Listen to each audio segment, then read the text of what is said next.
Fine होंगे और अपनी शॉर्ट हैंड की प्रैक्टिस को बहुत अच्छे से मैनेज कर रहे होंगे। मैं शिवानी भारद्वाज वेलकम करती हूँ आपका अपने चैनल दिशा कंप्यूटर शॉर्ट हैंड क्लासेस में। गाइस, आज का जो वीडियो मैं आपके लिए लेके आई हूँ, बेसिकली इस वीडियो में मैं आपको बताने वाली हूँ कि जो हम शॉर्ट हैंड लिखते हैं, कई सारे स्टूडेंट्स की बहुत सारी प्रॉब्लम्स होती हैं और बेसिकली इस समय चैनल पे एक सीरीज चल रही है कि how to improve your shorthand speed. Already इसके दो तीन वीडियोस में अपलोड कर चुकी हूँ। उसी सीरीज में नेक्स्ट वीडियो मैं आपके लिए अपलोड करने वाली हूँ, जिसका बेसिक पर्पज है जो आपके छोटे छोटे डाउट्स होते हैं कि शॉर्ट हैंड लिख रहे हैं, स्पीड नहीं बढ़ रही है, कब बढ़ेगी स्पीड, कैसे बढ़ेगी स्पीड, हर डाउट का। इवन जब मैं शॉर्ट हैंड सीखती थी तो मुझे भी ऐसी बहुत सारी प्रॉब्लम्स होती थी, बहुत सारे डाउट्स रहते थे कि काम कब होगा, कैसे होगा। क्योंकि जब हम बिगनिंग में होते हैं ना, सीखने वाले लेवल पे होते हैं, उस समय में हर चीज जल्दी चाहिए होती है। हम ये सोचते हैं कि बहुत जल्दी से चीजें हमें समझ में आ जाए, बट हर चीज एक टाइम लेती है। उसको समझने का, उसको वर्किंग में लेने का एक प्रॉपर मोड एंड मेथड होता है।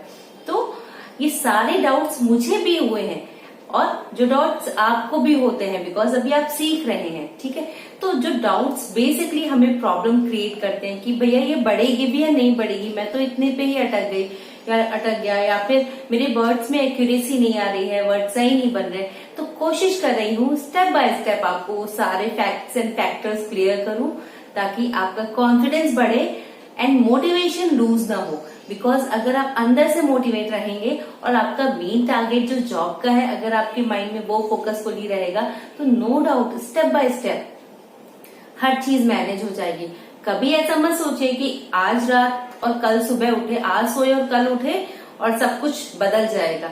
हर चीज के लिए एक टाइम होता है, एक शेड्यूल होता है, ठीक है। अगर सिंपली मैं कहूँ तो अगर एक बर्ड को फ्लावर भी बनना है तो वो भी एक टाइम लेगा। ऐसा नहीं होगा कि वो एकदम से एक प्रोसेस हो जाए या एक जादू की छड़ी घूम जाए और वो काम हो जाए। तो जब नेचर हर चीज प्रॉपर वे में मैनेज करे तो हमारा माइंड भी उसी तरह से ट्रेन्ड है और एक टाइम लेगा। हम उसमें अपने एफर्ट्स डालकर, अपनी स्पीड के एफर्ट्स डाल के और अदर एफर्ट्स डाल के उसको थोड़ा अपने पास ला सकते हैं, बट टाइम तो लगेगा ही।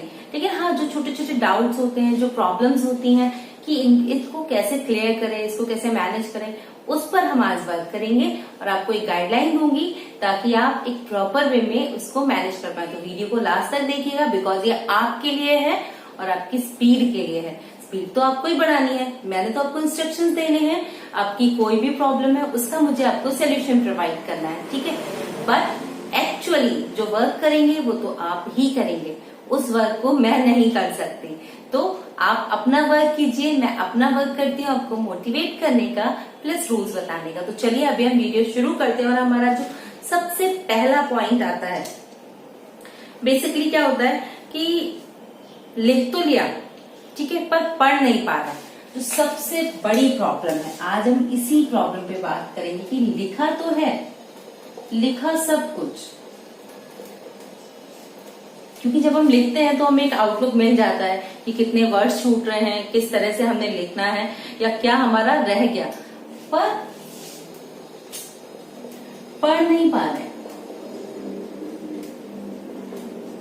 तो आज हम बेसिकली इसी पॉइंट पे वर्क करेंगे कि भैया लिख सब रहे हैं, स्पीड अगर 80 की बोली जा रही है तो 80 की स्पीड में लिख ले रहे हैं। अगर 90 बोल रहे हैं या फिर हम बिगनिंग स्टेज से शुरू करते हैं, 40 की स्पीड में अगर कोई मुझे डिक्टेशन दे रहा है तो मैं एक्यूरेट 40 लिख रही हूँ या 80 लिख रही हूँ या 90 लिख रही हूँ, बट जब मैं पढ़ने पे आ रही हूँ तो मैं उसको प्रॉपर पढ़ ही नहीं पा रही हूँ। तो जब ऐसी कोई प्रॉब्लम आपको होती है कि आप लिख तो प्रॉपर लेते हैं बट उसको पढ़ नहीं पाते, तो उसके लिए जो सबसे बड़े ड्रॉबैक फैक्टर्स होते हैं वो होते हैं आपकी आउटलाइन। पहला फैक्टर है बैड आउटलाइन। भाई आउटलाइन सबसे इंपॉर्टेंट चीज होती है। जब आप लिखना शुरू करते हैं, अगर आपने मेरे पिछले वीडियोस देखे होंगे जब मैं आपको लिखना बता रही थी कि शॉर्ट हैंड लिखनी कैसे है, वहां मैं आपको आउटलाइन प्रॉपर बताया और एक सेपरेट वीडियो भी बनाया है जहां पर मैंने आउटलाइन को प्रॉपर डिस्क्राइब किया है। अगर आपकी आउटलाइन प्रॉपर नहीं बनी, मतलब आप कोई सपोज एक प्रॉपर आउटलाइन अगर मैं पाकी व्यंजन रेखा बना रही हूँ तो वो इतनी बनाऊंगी, अगर मैं इसको 10 बार बनाऊं, 50 बार बनाऊं तो ये इतना ही बनेगा, ठीक है। बट सॉरी, आप उसको छोटा बना रहे हो, आप उसको बहुत बड़ा बना रहे हो, तो ये आउटलाइन कहाँ प्रॉब्लम करेगी?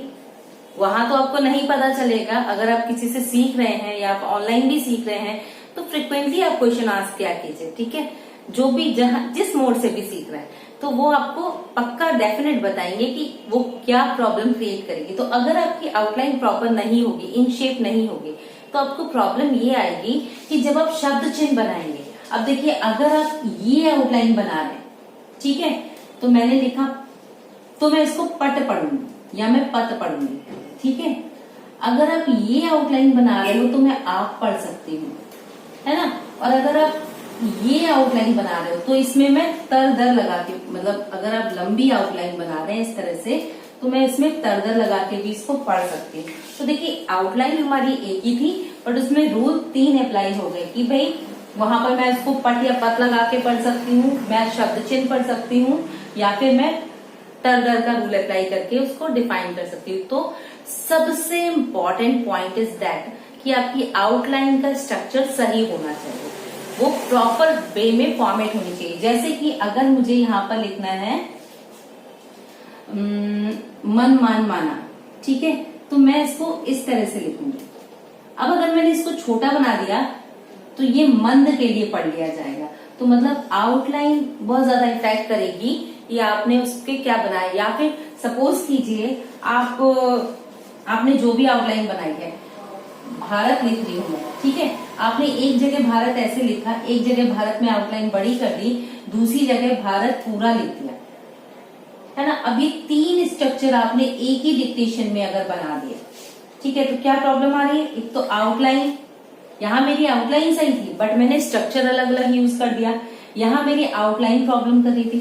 तो हमेशा जो भी शब्द चिन्ह है, अब शब्द चिन्ह का प्लेस होता है आपका, जिस प्लेस पे वो शब्द चिन्ह बना हुआ है उस प्लेस पे आप उसको बनाएंगे, ठीक है। अगर आप उसको ऊपर नीचे बना रहे हैं तो भी वो आप पढ़ नहीं पाओगे। तो एक तो प्लेस बहुत इंपॉर्टेंट है, दूसरा आउटलाइन की लेंथ बहुत इंपॉर्टेंट है, शब्द का सही बनना बहुत इंपॉर्टेंट है। जैसे मुझे मजबूत लिखना है तो कैसे लिखते हैं? शब्द चिन्ह है, म की व्यंजन रेखा, ज व, ये सॉरी इधर को आएगा मजबूत, इस तरह से लिखेंगे। अब अगर मैं इसको लंबा कर देती हूँ तो मैं इसको कुछ और भी पढ़ सकती हूँ, ठीक है। क्यों? क्योंकि मजबूत में ब की व्यंजन रेखा को त के लिए शॉर्ट किया है। तो अब ये शब्द चिन्ह है मेरा, तो इसको मुझे एज इट इज ही बनाना पड़ेगा। अगर मैं इसको चेंज करूंगी, जैसे कि आपने आगे लिखा है, जो वाक्यांश बनाए हैं उसमें होना चाहिए, करना चाहिए, तो ये करना चाहिए का मैं बना रही हूँ, तो इसे मुझे सही ही बनाना पड़ेगा। अगर मैं आउटलाइन ऐसे बना दूं या मैं ऐसे लिख दूं, मतलब जहां मेरे ना एंगल डिफाइन हो ना मेरे कर्व डिफाइन हो, तो वो आउटलाइन कभी भी सक्सेसफुल नहीं होती। तो कोशिश कीजिए, the main point is that कि आउटलाइन को सुधारिए। कभी भी अगर आप खराब आउटलाइन बनाएंगे, आप देखते हैं ना, जैसे आपकी प्रॉपर स्पीड 80 है, ठीक है, और जब हम उसको थोड़ा सा बढ़ाते हैं, सपोज 90 की स्पीड में बोलते हैं, तो आपकी आउटलाइन की शेप बिगड़ जाती है। वो शेप जब आप पढ़ते हो तो आपको प्रॉब्लम होती होगी ना, होती है ना। ठीक वैसे आपको जो प्रॉब्लम हो रही है उसका रीजन ही यही है, क्योंकि आपकी आउटलाइन की जो शेप है वो डिस्टर्ब हो गई। तो एकदम से हाई स्पीड पे मत जाइए, धीरे धीरे उसको स्किप कीजिए, ताकि आप प्रॉपर शेप में बनाएं और सही शब्द को बनाएं, कोई गलती ना हो उसमें, ठीक है। तो पहला पॉइंट होप आपको बिल्कुल क्लियर हो गया होगा। अगर कोई कंफ्यूजन है तो कमेंट बॉक्स में जरूर लिखिए गाइज। एंड मैंने आपके लिए, आपकी हेल्प के लिए टेलीग्राम ग्रुप भी बनाया है, आप उसको भी ज्वाइन कर सकते हैं। उसकी हेल्प से आपको एक तो पीडीएफ्स मिल जाते हैं, प्लस न्यू डिक्टेशंस अवेलेबल रहते हैं, और आप डायरेक्ट मुझसे चैट कर सकते हैं। अब तो हमने हमारे YouTube पे भी ज्वाइन मेंबरशिप बटन आता है, आप उसके थ्रू भी ज्वाइन हो सकते हैं और उसके बेनिफिट्स को उठा सकते हैं। वहां मैंने आपको डिफाइन किया कि क्या क्या बेनिफिट मिल रहे हैं। चलिए अभी मैं वहां से हटके अगेन अपने मेन रूल पे आती हूँ कि आपका नेक्स्ट ड्रॉबैक क्या होता है। तो होप बैड आउटलाइन आपको क्लियर हो गया होगा।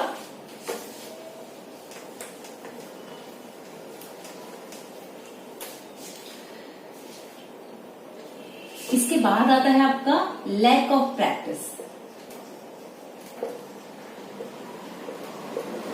मतलब प्रैक्टिस का अभाव। अब प्रैक्टिस का अभाव कैसे? देखिए, हर व्यक्ति, अगर आप प्रॉपर सुपरविजन में शॉर्ट हैंड सीख रहे हैं, किसी की गाइडेंस में शॉर्ट हैंड सीख रहे हैं, तो वो आपको हर एक स्टेप पे गाइडेंस देते हैं, हर एक स्टेप पे गाइडलाइन प्रोवाइड कराते हैं कि आप किस तरह से लिखिए, आप किस तरह से अपनी शॉर्ट हैंड को इम्प्रूव करें।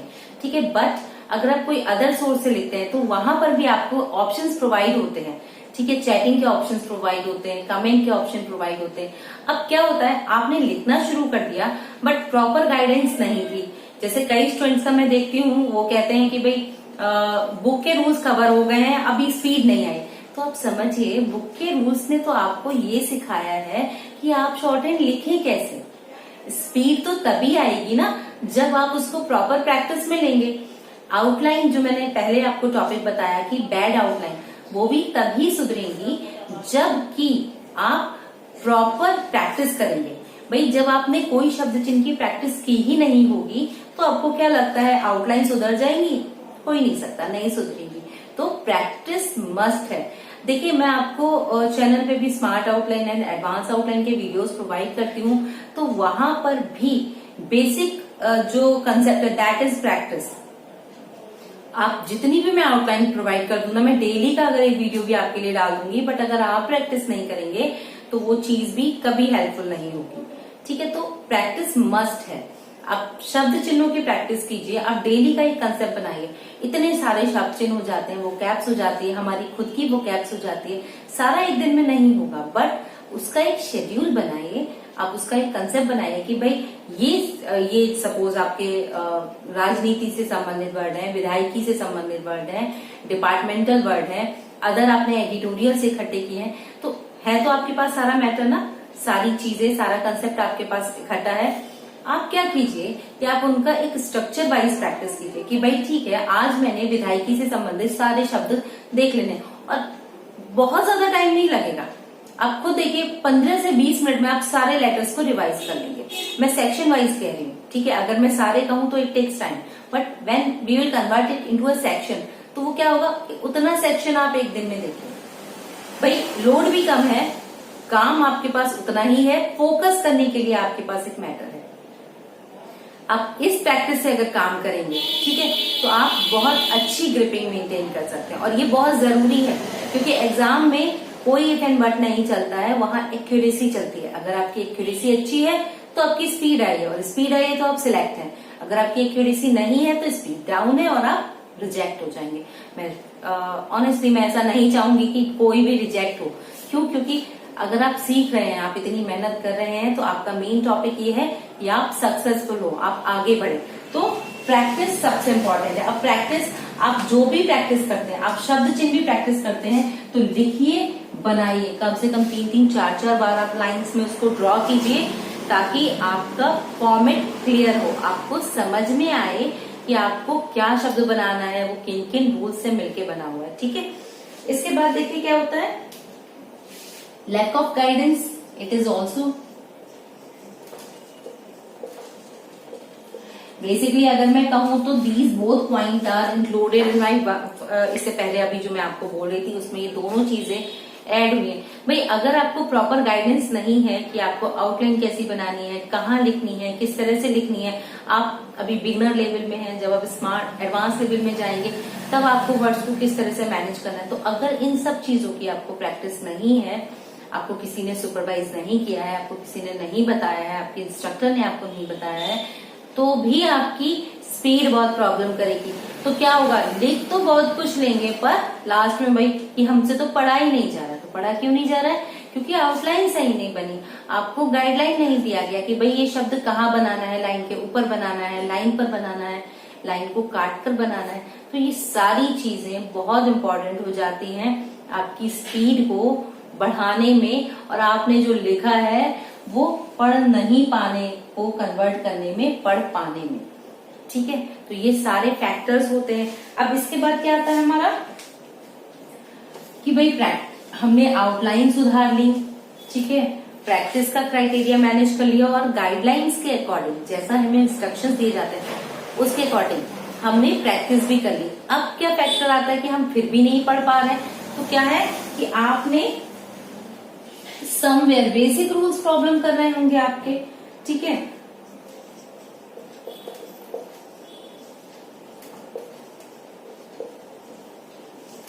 बेसिक रूल प्रॉब्लम क्या हो जाती है, जैसे आउटलाइन बना रहे हैं आप, अब वो आउटलाइन बनाने में आपने सपोज आपने याद कुछ और किया है, और डिक्टेशन में जैसे मैंने अभी आपको थोड़ी देर पहले बताया कि भारत लिख रहे हैं, अलग अलग तरह से लिख रहे हैं, रूल्स को भी अलग अलग तरह से, और ये बिल्कुल डेफिनेट है कि जब हम शॉर्ट हैंड को लिखते हैं, ठीक है, तो उस समय पे हम इवन अगर यहाँ पर मेरे पास 10 स्टेनोग्राफर हैं और 10 ने इवन सेम शॉर्ट हैंड सीख रखी है, तो अगर वो एक इंस्ट्रक्टर की गाइडेंस में है, तो अगर कोई शब्द कोई बोलेगा तो वो 10 के 10 उसको एक सा बनाएंगे।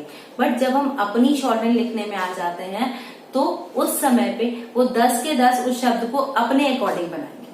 ठीक है, अब समझ रहे हैं ना कि एक हुआ कि किसी की गाइडलाइन में आप बना रहे हो, तो चूंकि वो हर आउटलाइन आपको बता रहा है, हर कंसेप्ट आपको क्लियर कर रहा है, तो उस कंडीशन में आप वर्ड टू वर्ड वैसा ही बनाएंगे जैसा कि आपको इंस्ट्रक्शन मिले हैं।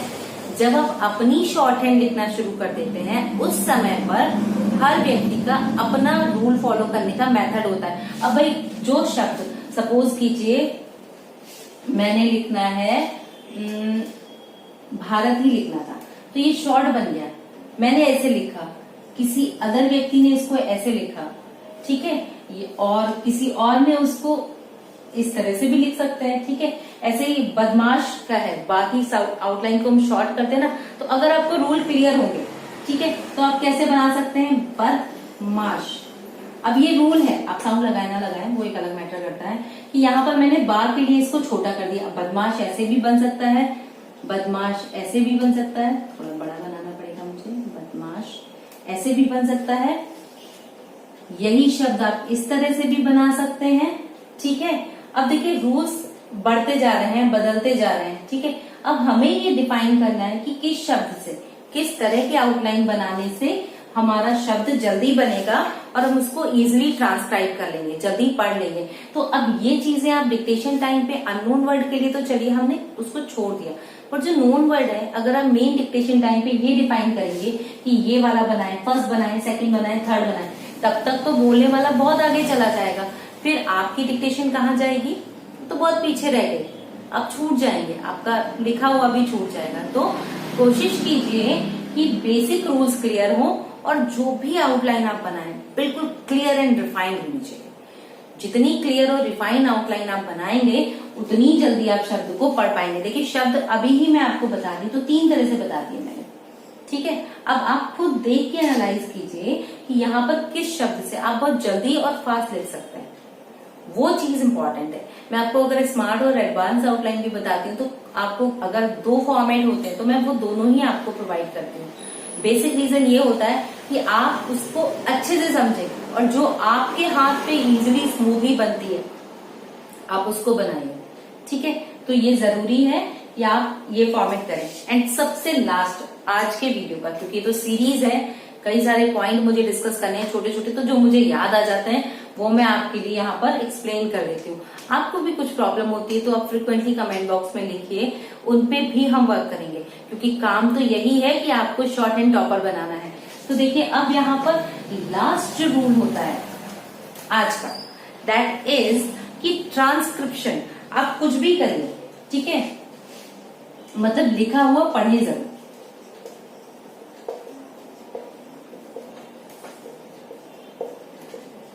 जब कोई आपको डिक्टेशन देता है, ठीक है, उस समय पे क्या होता है आपका डिक्टेशन का, कि जो भी आप डिक्टेशन कर रहे हैं, है ना, उसको की हुई डिक्टेशन को 3 से 4 बार पढ़े जरूर। अगर आप डिक्टेशन को 3 से 4 बार आज लर्निंग पीरियड में पढ़ लेंगे तो कल को अपने बनाए हुए शब्दों को आप बहुत आसानी से पढ़ पाएंगे। ठीक है, तो कभी भी डिक्टेशन को लिख के छोड़िए मत कि भाई ठीक है यूट्यूब पे मैंने 80 वर्ड पर मिनट की आज डिक्टेशन सुन लिया है और इसको लिख लिया है। अब वो सुनी हुई डिक्टेशन अगर आपने पढ़ा ही नहीं या किसी भी अदर सोर्स से, इट डजंट मैटर कि वो सोर्स क्या है, आप खुद भी बोल सकते हैं रिकॉर्ड करके, ठीक है, बट अगर वो लिखा हुआ आप पढ़ेंगे ही नहीं तो आप एनालाइज कीजिए कि वो आपके लिए कितना हेल्पफुल होगा। नहीं होगा तो चाहे थोड़ा लिखिए, मैं बार बार आपको रिकॉल कराती हूँ कि थोड़ा लिखिए बट पढ़िए जरूर, ताकि वो जो वर्ड आप बना रहे हैं वो आप समझ पाए। और दूसरी एक बहुत इंपॉर्टेंट चीज बता रही हूँ, जैसे मैंने यहाँ पे लिखा उप सभाध्यक्ष महोदय, ठीक है, आपको ये लिखा जान कर प्रसन्नता होगी। ये पूरा एक साथ लिखा, आपको ये जानकर प्रसन्नता होगी।